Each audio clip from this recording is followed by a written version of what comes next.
We're here live with the one and only, the one time Keith, one time Thurman. What's going on, man? I see you got like a little storm headed your way, man, a hurricane. Yeah, just that Florida boy life, you know what I'm saying? I've been out here forever, man. We weather these storms, you know. They don't scare me. They can put out as many amber alerts out as they want about it, you know what I'm saying? We've been out here, you know, a lot of people panic, they want to leave town. But it just depends, man. So like sometimes these hurricanes will come in and then people will go to like Orlando, Kissimmee, they'll go more inwards into the state because they think the coastal is going to get lit up. And then as these hurricanes come in and hit, it travels through the state and it messes Orlando and Kissimmee up just as much, man. I mean, it's Mother Nature, you know, it's God's will. It's very unpredictable. Sometimes, you know, we were supposed to get hit with Katrina. Florida was supposed to get hit with Katrina, and it was only a category 3 at the time as it was descending in our direction. But then it stayed out into the warm waters and it just went along the Gulf. And before it hit Louisiana, just because it stayed in the waters and the weather conditions, it got stronger and stronger. And that's how it became a category 5. So that category 5 would have Katrina would not have been what happened if it would have just ended up hitting Florida as predicted. So it's just unpredictable. We had like 3 storms last year. So this is the first one of hurricane season. It's over around my normally around my birthday. They can come uh, late November, early December. Sometimes it lags over. We'll get one more tropical storm or a hurricane occasionally, depending on the weather. But a lot of times it ends by Thanksgiving time. Normally, hurricane season is pretty much over with. So this is just the first one of the year, man, and it is what it is. You know, I just got my food, my juices, my wife and baby. She got the stuff. We got the baby wipes. You know, but like I tell people, it just comes in and it comes out. It's a storm in motion. So it comes and it leaves. The real question is how much damage is dealt in between.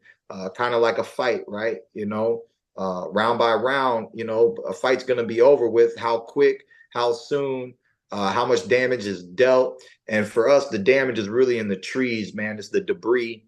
The debris, those trees will just bust down the power lines and, you know, but that's why them tree cutter people, man, they getting that money now, man, because Florida, we need them. You know what I mean? East Coast, West Coast, all of the coastal lines, man. If you a tree cutter and you living up north, boy, you better come down here and make that moolah. You know what I'm saying? So talk to me, Keith. Talk to me about your family lineage when it comes to boxing.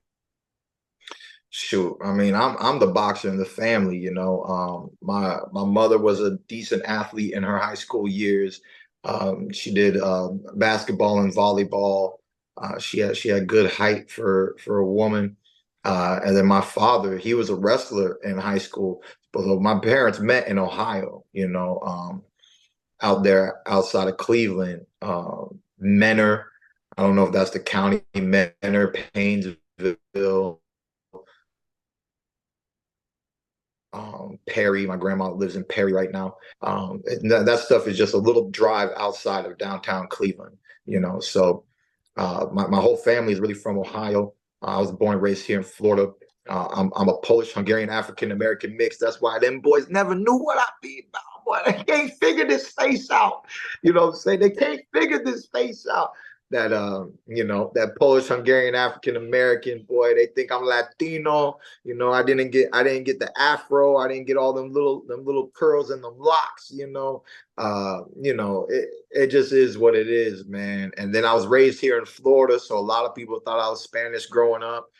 But you know, it's just life. You know, I like being different. I always felt different. You know, when you're a mixed race, you want to fit in, but you know, it's like you're just different. You know, I mean, I'm half black, but it's like, you know, anybody who's got some African in them, but they light skinned like me, you know, you pass that paper bag test. You know, if you look Spanish like me, they're not even going to treat you like an African. You know, so I had to grow up and realize that I'll never fully be perceived like like my dark-skinned brother, but they're still my brothers.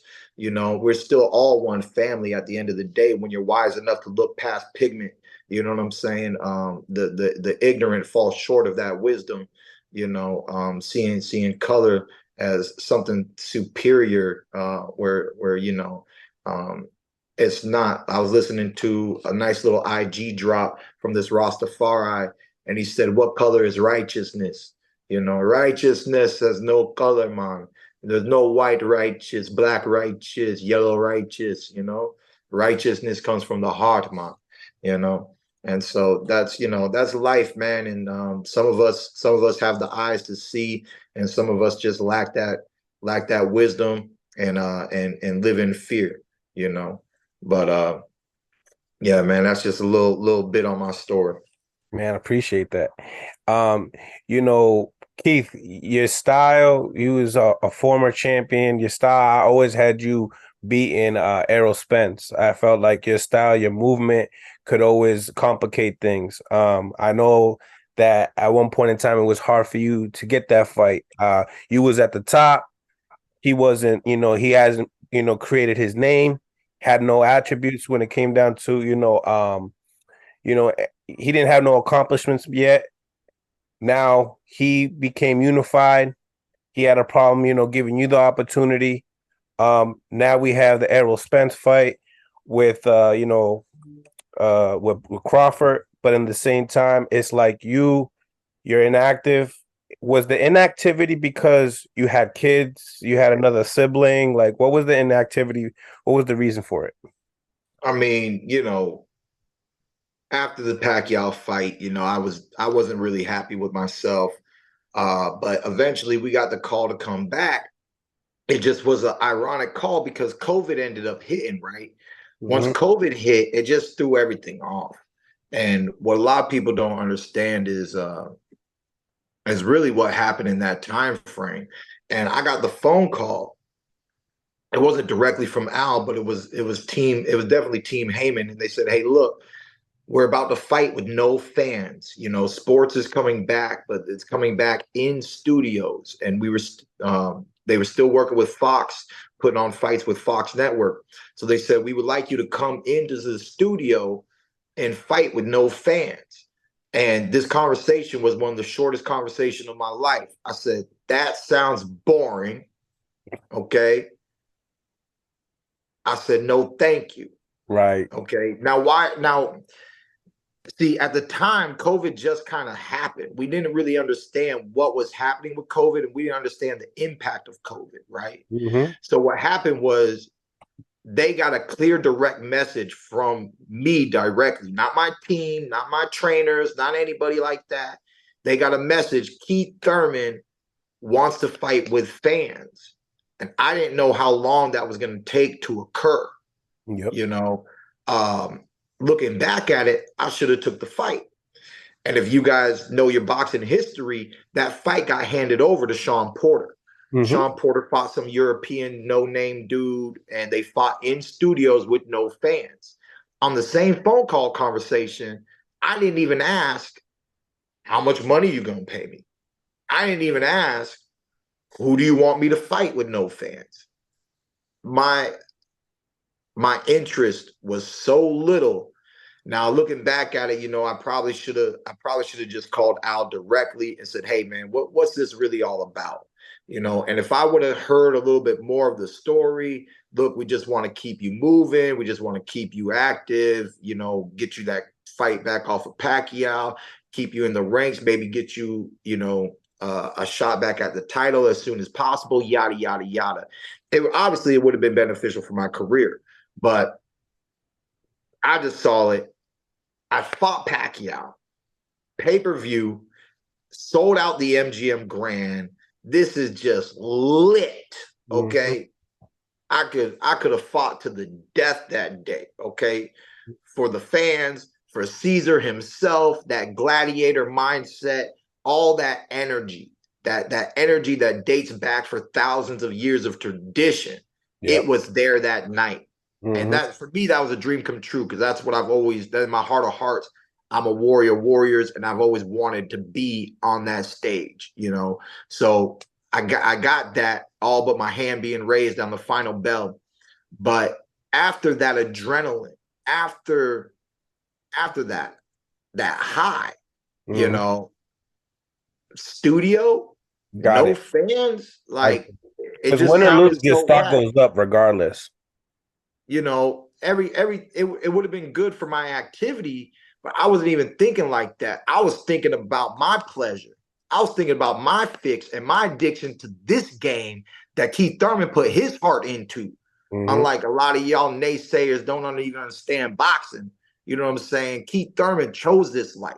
Hmm. Nobody forced me to walk this walk and talk this talk, you know. So it just was a once that happened, eventually we got to what was supposed to be Pacquiao versus Spence, which became Pacquiao versus Ugas, right?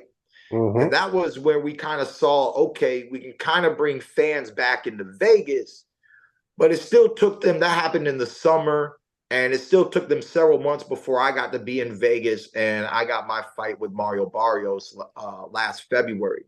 Hmm. And then I'm ready to strap up again, stay moving, stay busy. And then from this point on, I can't even call it anything else short of politics. When you're at the top, nobody likes politics, but when you're at the top, you run into some politics, and it's hard to get into how politics work because even we don't fully understand how they work, right?